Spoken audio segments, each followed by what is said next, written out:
అదే గాలి జనార్దన్ రెడ్డి గారు మళ్ళీ నాకు వేసిన శిక్ష కూడా లేకుండా నన్ను అసెంబ్లీకి పోయేటట్లు చేయండి అని చెప్పి ఆయన ఇది చేస్తున్నాడంటే మన భారతదేశంలో న్యాయ వ్యవస్థ ఏ స్థాయిలో ఉందో దీన్ని బట్టి అర్థం చేసుకోవాలి.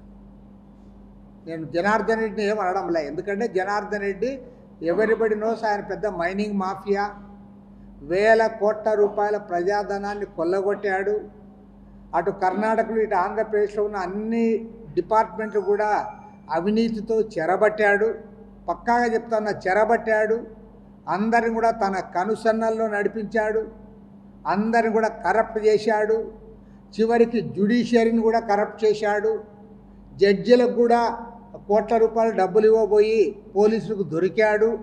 అప్పుడు పాపం వివి లక్ష్మణ్ గారు జాయింట్ డైరెక్టర్గా ఉన్నాడు కాబట్టి ఆయన ధైర్యంగా ఆ జడ్జీలకి కోట్ల రూపాయలు లంచాలు ఇస్తూ ఉంటే దాన్ని కూడా పట్టుకోగలిగాడు. అలాంటి వ్యక్తికి మరి మన జ్యుడిషియరీకి వారికి ఏం ప్రేమ ఉందో నాకు తెలియదు. ఆయనకి 7 ఏళ్ళు మాత్రమే శిక్ష వేశారు.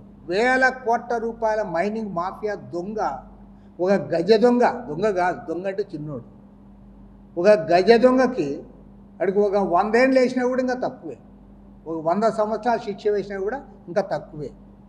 అలాంటి వాడు ఇప్పుడు ఏమంటా అంటే నేను ప్రజలకు సేవ చేయాలా, నేను ఎమ్మెల్యే, నాకు వదిలిపెట్టండి, నేను పోతాను అంటున్నాడంటే ఇవాళ న్యాయ వ్యవస్థ ఏ స్థాయిలో ఉందో దీన్ని బట్టి అర్థమవుతుంది. గాలి జనార్దన్ రెడ్డి వాళ్ళ దృష్టిలో న్యాయ వ్యవస్థ అంటే ఎలాంటి అభిప్రాయం ఉందో దీన్ని బట్టి అర్థమవుతుంది. కాబట్టి ఏమంటే దీనిపైన సీరియస్గా చర్చ జరగాలి. ఎందుకంటే మన ఢిల్లీలో హైకోర్టు అది వాళ్ళ జడ్జి, హైకోర్టు జడ్జి వాళ్ళ ఇంట్లో నోట్ల కట్టలు దొరికిన తర్వాత అసలు ఆయన్ని ట్రాన్స్ఫర్ చేశారు అలహాబాద్ హైకోర్టుకి. అలహాబాద్ హైకోర్టు న్యాయవాదులందరూ కూడా బాయ్కాట్ చేసిన తర్వాత ఆ తర్వాత మళ్ళీ ఇప్పుడు శిక్ష ఆయనకి ఇది చేశారు. కాబట్టి వాళ్ళు బాయ్కాట్ చేశారు.